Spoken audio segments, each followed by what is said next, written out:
Reasoning section की अगर मैं बात करूं तो बैंकिंग एस्पिरेंट्स का one of the most favourite subject होता है। लेकिन वहीं एक और कुछ स्टूडेंट्स के लिए रीजनिंग ही एक ऐसा सब्जेक्ट होता है जो उनसे बिल्कुल नहीं हो पाता, क्योंकि इसमें पजल्स और सीटिंग अरेंजमेंट, ये दो टॉपिक खासकर अगर मैं बात करूं तो काफ़ी ज़्यादा मुश्किल होते हैं कुछ बच्चों के लिए शुरुआत में इंटरप्रेट करने।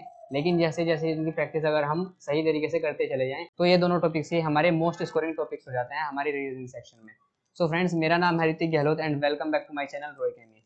और इस सीरीज की लास्ट वीडियो में मैं आपका स्वागत करता हूं, जिसमें मैं आपको रीजनिंग के लिए डिटेल्ड प्रिपरेशन स्ट्रेटेजी बताने वाला हूं। सो जैसा कि मैंने आपको लास्ट वीडियो में यानी कि मैथ्स की वीडियो में बताया था कि आपको सबसे पहले स्पीड मैथ्स का टॉपिक कवर करना चाहिए मैथ्स में, ठीक उसी तरह हमारी रीजनिंग के जो सेक्शंस होते हैं उसमें verbal reasoning, non verbal reasoning और लॉजिकल रीजनिंग आता है।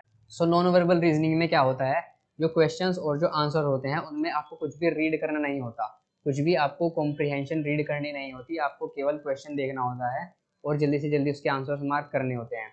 जैसे कि अगर मैं बात करूँ, आपका टॉपिक है कोडिंग डिकोडिंग, आपका टॉपिक है अल्फा न्यूमेरिक सीरीज। सो ये टॉपिक्स ऐसे होते हैं जिसमें आपको कुछ भी क्वेश्चंस में रीड नहीं करना है।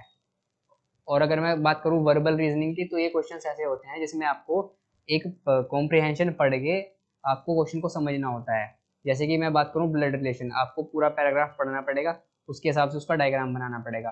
अगर मैं बात करूँ सिलोब्स की, तो आपको कुछ 4-5 स्टेटमेंट्स पढ़नी पड़ेंगी, उसका फिर डायग्राम बनाना पड़ेगा। अगर मैं पजल्स या फिर सीटिंग अरेंजमेंट की बात करूँ, तो उसमें तो आपको मालूम है ही कि आपको पूरी की पूरी एक पैराग्राफ या कॉम्प्रिहेंशन रीड करनी होती है और फिर उसका डायग्राम बनाना पड़ता है जिसमें से हमें आंसर्स मार्क करने होते हैं। सो इसमें भी मैं आपको यही एडवाइस करूंगा कि जितने भी नॉन वर्बल रीजनिंग के जो पार्ट्स हैं, सबसे पहले उन टॉपिक्स की लिस्ट जो मैं आपको यहाँ पर प्रोवाइड करवाऊंगा आप उनको देख लेना, और फिर उन सभी टॉपिक्स को एक के बाद करके सोल्व करने की कोशिश करें।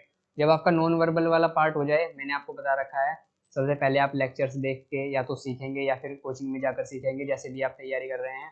उसके बाद उस साथ ही साथ उन क्वेश्चंस की खूब सारी प्रैक्टिस करते चलेंगे, ताकि आपको दोबारा उन टॉपिक्स में डाउट ना आए और हमारा टाइम वेस्ट ना हो वही सेम टॉपिक को दोबारा पढ़ने में। ठीक है।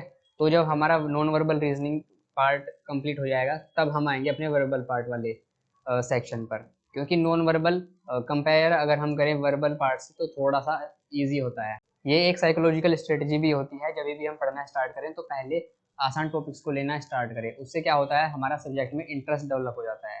तो हम पहले आसान आसान टॉपिक्स के जो नॉन वर्बल के टॉपिक्स हैं, हम उनको लेना पढ़ना स्टार्ट करेंगे और सोल्व करते चले जाएंगे। फिर उसके बाद हम अपने वर्बल पार्ट पे आएंगे, और वर्बल पार्ट पे भी हम पजल्स और सीटिंग अरेंजमेंट के खासकर इन दो टॉपिक्स पे सबसे लास्ट में जाएंगे। इनसे पहले जो बाकी के हमारे टॉपिक्स बचते हैं, जिसकी भी लिस्ट मैं फिर से यहाँ पर प्रोवाइड करवा दूंगा, तो आपको इस ऑर्डर में वो सब सोल्व करते चलना है। अगर आपको क्लासेस चाहिए, ग्लिम्स चाहिए कि कैसे वर्बल रीजनिंग के सेक्शंस को सोल्व किया जाता है, तो मैं आपको एक वीडियो का लिंक प्रोवाइड करवाता हूँ इस आई बटन में, जिसमें मैंने आपको कुछ 1-2 क्वेश्चन सोल्व करके दिखा रखे हैं, कैसे कैसे पजल्स और सीटिंग अरेंजमेंट को सोल्व करना चाहिए। हिंट्स के लिए मैं आपको यहाँ पर भी बता देता हूँ। देखिए, सबसे पहले आपको क्या करना होता है, आप पर डिपेंड करते हैं आप कैसे सोल्व करना चाहते हैं। एक मेथड ये होता है कि जो भी हमें हिंट्स मिलने शुरू हुए उनको हम नोट करते चले गए, और फिर उसके हिसाब से देखा हमारे पास किस ऑब्जेक्ट को लेके सबसे ज़्यादा हमारे पास हिंट्स हैं, या फिर कौन सा ऐसा कोई डेफिनेट हिंट हमारे पास है जहाँ से हम क्वेश्चन की स्टार्ट कर सकते हैं। फिर क्या करना होता है, फर्स्ट स्टेप के बाद इनके साथ जो भी नेक्स्ट हिंट्स जुड़ते हुए रहते हैं हम उनको पुट करते चले जाते हैं। सो इस तरह से स्टेप बाय स्टेप हम अपना पजल सोल्व करते हैं, जैसा कि मैंने उस वीडियो में बताया हुआ है, आप उस वीडियो को प्लीज़ चेक करना। उसके बाद हमारा पार्ट आता है लॉजिकल रीजनिंग का। सो लॉजिकल रीजनिंग भी आपको केवल उसमें आपकी सबसे बेहतर रीडिंग कॉम्प्रिहेंशन वाली स्किल होनी चाहिए, क्योंकि उसमें हमें टोटल रीडिंग करके आंसर्स निकालने होते हैं।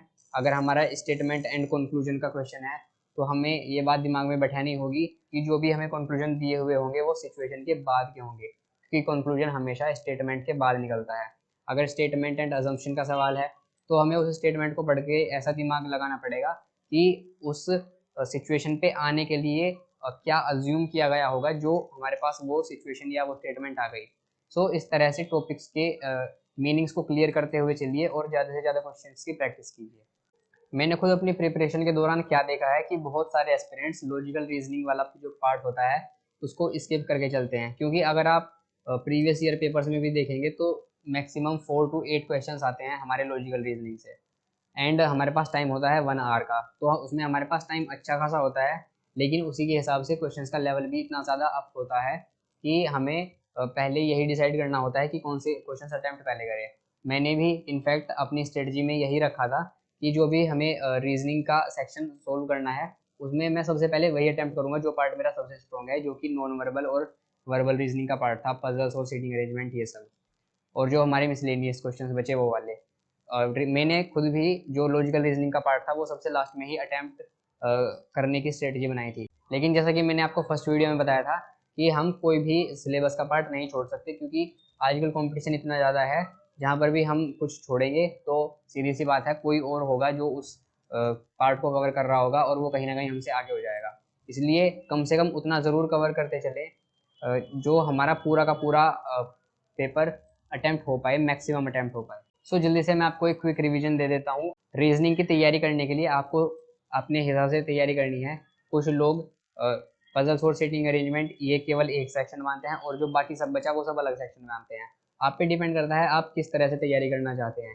जो मैंने बताया है नॉन वर्बल और वर्बल वाला पार्ट, उस तरह से भी आप तैयारी करना स्टार्ट कर सकते हैं। इस तरीके से अगर आप तैयारी करेंगे तो आपको एक छोटा सा डिफरेंस जो आपको दिखाई देगा अपनी तैयारी में वो ये कि आपका इंटरेस्ट बहुत ज़्यादा डेवलप हो जाएगा, क्योंकि जो नॉन वर्बल वाला पार्ट होता है उसमें देखते ही तुरंत क्वेश्चंस मार्क करने होते हैं। जैसे कि मैंने आपको मैथ्स में बताया था, स्पीड मैथ्स, उसमें आपको कोई वर्ड प्रॉब्लम नहीं पढ़नी, कोई भी जो डीआई है उसको डिकोड नहीं करना, क्या हमें गिवन है।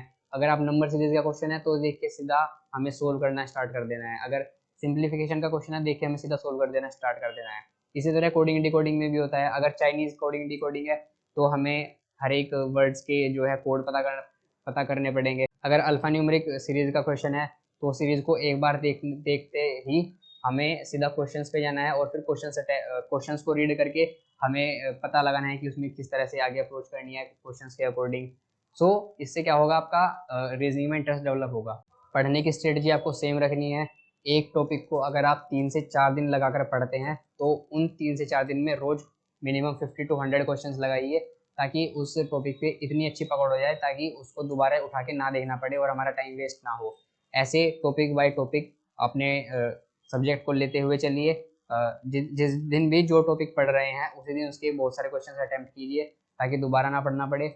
उसके बाद आप रिवीजन करना स्टार्ट कर सकते हैं, चाहे तो मिक्स क्वेश्चन के पजल्स लगा के, और ये क्या तो चाहे तो मिक्स क्वेश्चंस के क्विजेज लगा के, या फिर सीधा मॉक टेस्ट पर भी आप आ सकते हैं। सो अब मैं आपसे मिलूंगा एक नई वीडियो में एक नई सीरीज की शुरुआत करते हुए। तब तक के लिए प्लीज़ वीडियो को देखते रहिए और शेयर करते रहिए अपने जो एस्पिरेंट्स फ्रेंड्स हैं जो बैंकिंग एग्जाम्स की तैयारी कर रहे हैं। And thank you so much for watching this video.